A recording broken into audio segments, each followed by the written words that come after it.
السلام عليكم ومرحبا بكم في فيديو جديد على قناتكم لمسة من مطبخي. اليوم ان شاء الله غادي نحضر معكم بسبوسه كأس من السميد اللي اثارت ضجه في مواقع التواصل الاجتماعي. غير الوصفه ديالي غيكون فيها واحد التغيير بسيط وغادي يدير الفرق صراحه، هو انني غادي نعوض الحليب باللبن اولا باللبن ديالنا اللي كيكون حامض، فهي غتعطيها واحد القوام رائع وغتجي رطبه بزاف. وطبعا غادي نشارك معكم واحد لاصوص اللي ممكن هكا نرافقوه من البسبوسه من الفوق اولا ممكن نديرو فوق من لي كيك. وهذا هو الشكل ديالها طبعا بعد ما قطعتها، فهي كتجينا فازقه وفي نفس الوقت رطبه، لانها ما كتوفرش على بزاف ديال السميده اولا كميه مهمه من السميده. وطبعا هذا هو التزيين اللي درت ليها، رشيت عليها القليل من اللوز اولا كاوكاو ايفيلي، ممكن ديروا كوك، ممكن ديروا حبيبات ديال الشوكولاته.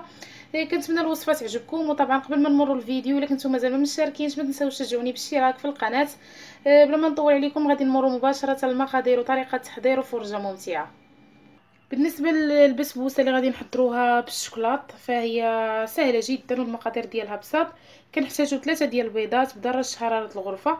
عندنا ايضا 2 ساشيات ديال خميره الحلوى، اولا في الطوطال عندنا 14 غرام ديال خميره الحلوى. ساشي ديال الفاني.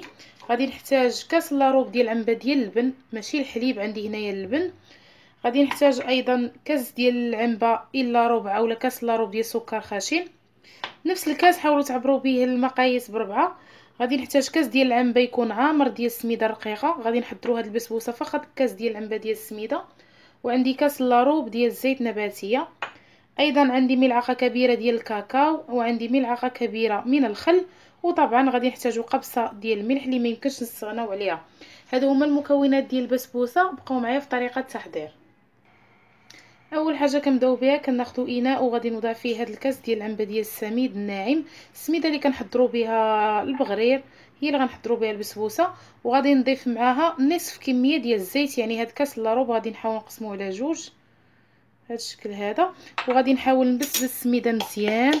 ضروري من هاد الخطوه هذه دخلوا الزيت في السميده باش البسبوسه ديالكم الا خلطتوا كلشي في المولينكس غادي تجيكم مدقسه وما غتجيكمش الحبه مفارزه على اختها.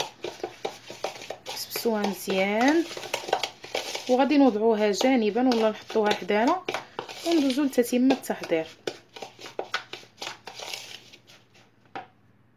من بعد فحنا كناخذوا الكاس ديال الخلاط الكهربائي وغادي نوضع فيه هنايا 3 الحبات ديال البيض، وغادي نضيف ايضا كاس ديال السكر خشن اولا كاس الا ربع. ايضا غادي نضيف ساشي ديال الفاني وقبصه من الملح. وغادي نحاول نطلع هاد المكونات مزيان في الخلاط الكهربائي حتى يتبدل لي اللون ديال البيض ويولي مائل الى البياض، ونكملوا بقيه التحضير. من بعد ما طحنت المكونات مزيان فانا غادي نضيف دابا ما تبقى ليا من الزيت نباتيه بهذا الشكل هذا. وغادي نضيف ايضا كاس الا ربع ديال اللبن، طبعا الا ما متوفرش ممكن ديروا كاس ديال الحليب السائل. وغادي نخلط مزيان. من بعد ما خلطت المكونات السائله فانا غنضيف دابا السميد اللي بسبسناه في الاول، غادي نضيفه فوق من الخليط بهذا الشكل هذا. وغادي نضيف ايضا ملعقه كبيره ديال الكاكاو، 2 ساشيات ديال خميره الحلوى بهذا الشكل هذا. وغادي نضيف ملعقه من الخل وغادي نعاود نخلط مزيان هاد المكونات حتى يندمجوا ونتلاقاو بطبيعه الحال. من بعد فانا كنجيب مول اللي كيكون كيدخل الفرن، وعندي هنا في الطول ديالو 27 سنتيم اللي كنت رشيته دهنته بالزبده ورشيته بالسميده. وغادي نجيب الخليط ديال البسبوسه وكيف ما غادي تلاحظوا معايا غادي نبدا نفرغ فيه. الخليط ديالو جاري بزاف وهكا خصو يكون القوام، يعني ما تخافوش منه. غادي ندخلها الفرن مسخن من قبل، طبعا غادي طيب هي بحال الكيك، يعني كتاخذ لينا ما بين 20 حتى ل 25 دقيقه، يعني ما كتاخذش طياب بزاف. ونتفقدوا طبعا الطهي ديالها بواسطه عود خشبي، الا خشيناه وخرجينا ناشف نعرفوا بانها طابت صافي وكنخرجوها. بالنسبه لصوص الشوكولاته اللي غادي نسقي بها البسبوسه ملي تخرج من الفرن، فانا عندي هنايا كاس ونص ديال العنبه ديال الحليب السائل اللي وضعته فوق النار حتى بدا يغلي، يعني تسخن مزيان. وغادي نضيف عليه 100 غرام ديال الشوكولاته اولا مكعب ديال الشوكولاته السوداء. وغادي نخلي هاد الشوكولاط هذا يذوب لي وسط من هاد الحليب، بما انه سخون راه يذوب لي الشوكولاط. غادي نزيد واحد المعلقه صغيره ديال الكريم باتيسير. طبعا الا كانت عندكم نشا ممكن ديروا نشا. وغادي نخلط مزيان.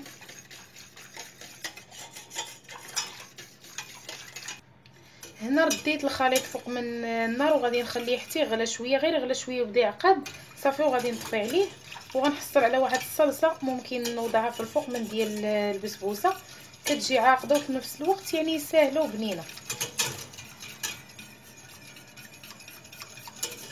بعد ما كطيب البسبوسه مزيان وكنتاكد من الطهي ديالها، راه كتجي رطبه بزاف، فهي مازال سخونه. غادي نحاول نقطعوها طبعا القطع اللي كتفضلوا، الحجم اللي كتبغيو.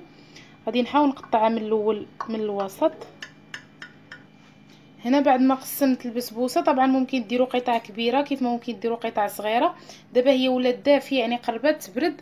غادي نجيب الصلصه اللي عندي سخونه اللي كنت حضرت معكم، وغادي نحاول نبدا نفرغ فوق من البسبوسه بهذا الشكل هذا.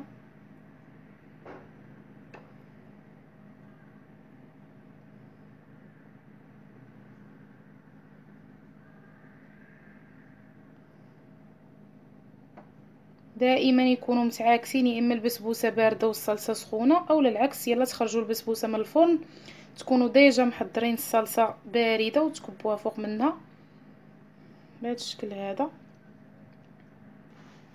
صافي غادي نخلي البسبوسه حتى تبرد، وطبعا في الوجه ديالها ممكن تزينوها باللي بغيتو، وان شاء الله نقدمها لكم بالصحه والراحه. كيكون هذا هو الشكل النهائي ديال البسبوسه اللي حضرناها فقط بكاس من السميد الناعم. طبعا هنا في التزيين انا درت ليها القليل من الكاوكاو ايفيلي اللي حمرته شويه في الفران، وطبعا داك الكلاصاج اللي درنا ليه من الفوق راه كيجي قابط راسو وفي نفس الوقت كيجي بنين. طبعا قبل ما نختم معكم غادي نحاول نقطع معكم واحد الطريف هكا اللي ديجا حنا كنا قطعناهم. غادي نحاول نهز واحد الطريف.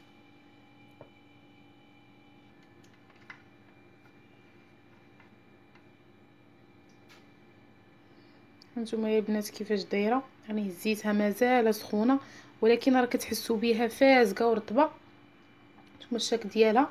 كنتمنى طبعا تعجبكم وتجربوها في البيوت ديالكم. هنا المقادير ديالها بساط وسهله، والاهم من ذلك انها دغيا كتحضر في 20 دقيقه. كنتمنى الوصفه تعجبكم. ما تنساوش بلايك وبارطاج، والاهم من ذلك الاشتراك في القناه. غادي نضرب لكم موعد كيف ما العاده فيديو مقبل بحول الله. الى اللقاء.